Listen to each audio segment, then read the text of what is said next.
So going to, I found this when I was doing some research here. Reid Hoffman was talking about something called blitz scaling. And that's when big investment is driving the force of startups. They've been driving that force of startups over the last decade. We, like you were saying at the beginning, hundreds and thousands and sometimes millions and even billions of dollars is being, put into technology. And I think that is super great. I'm really glad to hear that. I know I've seen it in other areas of the world, but the example was Uber. The template for investing in Uber, it was just like over the top. They had all of this money that they've been putting into Uber and also into Lyft.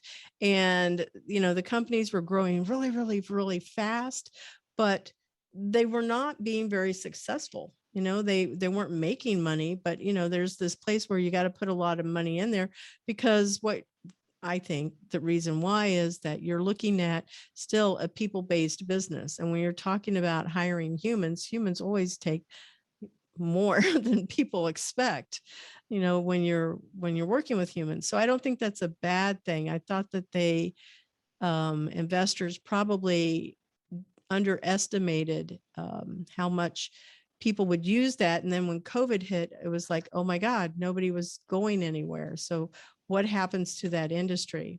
I've seen that happen with bikes, with scooters, and with other things that people brought to the downtown area and go, oh yeah, let's bring all of the.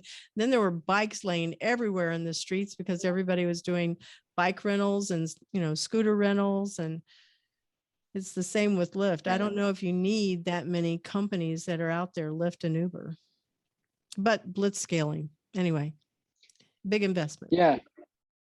Yeah. I mean, I think, so yeah, it definitely depends on the industry and the company. I think on the like the traditional startup and, venture model, is that there's a large investment that goes in and you want to scale as quickly as possible. And, even if they're not profitable, the framework and the mindset is like, we could just, at any point Lyft, or say it's not a pandemic, Lyft could say, we're not going to invest anything in marketing. We're just going to be a profitable business. And, they could take their foot off the gas and just be like a stable, high revenue, high profit business. But, they want to keep reinvesting and grow and take the market share as quickly as possible.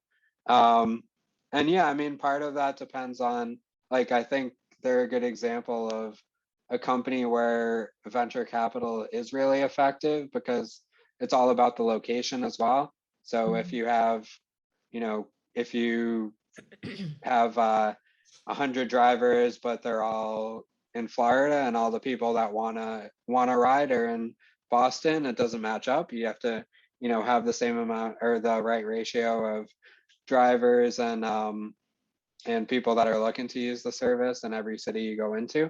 So that's like something where, location wise, they need to scale both sides pretty quickly and have that flexibility.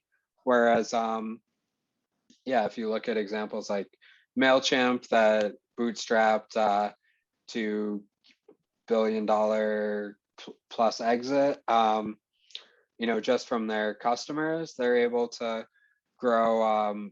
They don't really care where their customers are coming from, and the technology itself, there's definitely like a lot of support people and staff that support it, but the tech itself is the same really, if they're servicing 500 users as it is 5,000 or 5 million users. So yeah, I mean, that framework is like less dependent on sort of additional costs as you scale. There's obviously some in any startup, but it's easier to bootstrap certain technologies rather than others, depending on the different factors that go into it there.